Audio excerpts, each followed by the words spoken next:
The Chief of Defense Staff, General Lucky Irabor, is calling for an end to bureaucracy in the armed forces. He wants the Ministry of Defense and the Defense Headquarters to work together to defeat terrorism, banditry and other security challenges facing the nation. General Irabor made the request at a meeting with the Permanent Secretary of the Ministry of Defense. As a person, I believe that just in your words, you described the staff of the Ministry of Defense and the members of the armed forces to be a family. I share in that view, and I think that is something that we need to deepen by way of establishing structures that will help us to be able to strengthen that position. Because if the knowledge and skills available to members of the armed forces is different from what exists with their civilian counterparts in the ministry, then of course there's going to be a problem. I think that if gaps exist currently, we need to work towards having to narrow the gaps and help to ensure that the work processes as it affects to the armed forces and of course the ministry are significantly improved upon, so that when the directives come from the Commander-in-Chief, then of course it will be that those directives are met within specified timelines. The purpose of being here is to listen to you carefully, to your complaints, to your issues, and go back home and adjust our home to be able to offer the best that we have to support you in this enormous task that you find yourself in. Well, for more on these stories, we're joined by KABIRU ADAMU, Nigeria's top security and defense analyst, and the founder and CEO of the security firm Beacon Consulting. Thank you so much for joining us. My pleasure. Maybe we should begin with what the Chief of Defense Staff, General Lucky Irabor, has said, that there is a need for synergy between the Ministry of Defense and Defense Headquarters. Is it telling us something we didn't know before now, that may be the missing link and why the war against insurgency has festered? Yes, there is an age-old, what I would call rivalry, and perhaps because of our military history, the inability of the military establishment to subject themselves to the civilians within the Ministry of Defense. So I'm very, very happy with this statement by the Chief of Defense Staff. It shows he's ready to address this age-old challenge, and hopefully going forward we see a reduction in that bureaucracy. So when you look at what the NSA is also saying we're not negotiating, it's like no surrender, we just have to go all the way out. That sounds like a right kind of rhetoric, doesn't it? It does. The only challenge is we've gone past rhetoric, really. We went past it like a few weeks, days, years ago.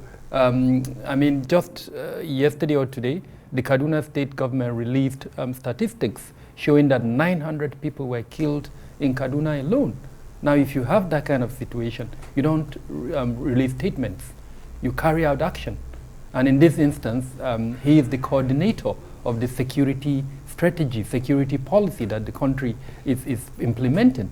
And so, frankly, I don't want to hear a statement from him. I want to see actions, measures that would indicate he's trying to meet those policies and strategies. But he doesn't and talk how much. does exactly how does that stand side by side with a statement coming from Sheikh Gumi that anyone saying he should be arrested really is just let me not use the word that he used, but they're not in their right minds, more or less.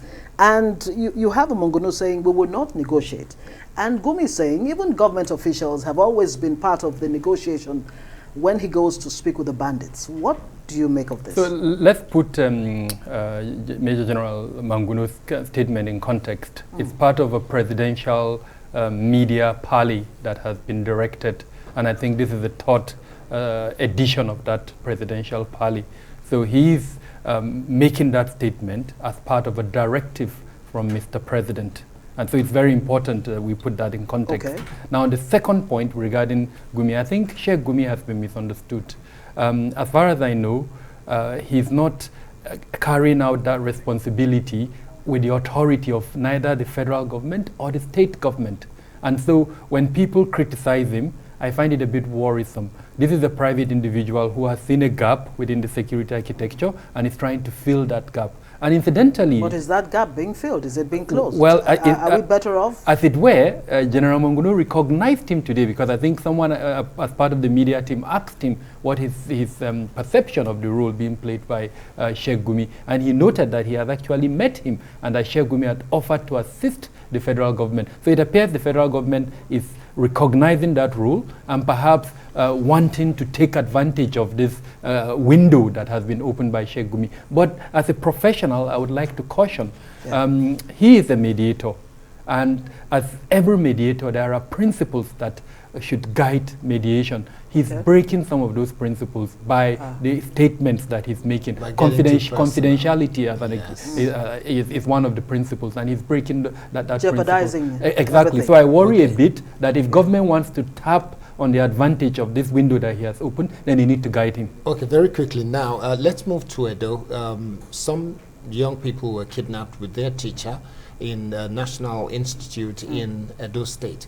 Is underreported. Is this something that should be quite worrisome, especially when we checked with people in authority and they don't seem to be aware of it? So I run a consultancy, and one of the reports I've released shows clearly that if we don't manage the kidnap for ransom situation in the Northwest, it could spiral or incentivize other non-state actors in other parts of the country to also do the same. Now, when this Edo incident happened, unfortunately, my senses antennas went to that possibility.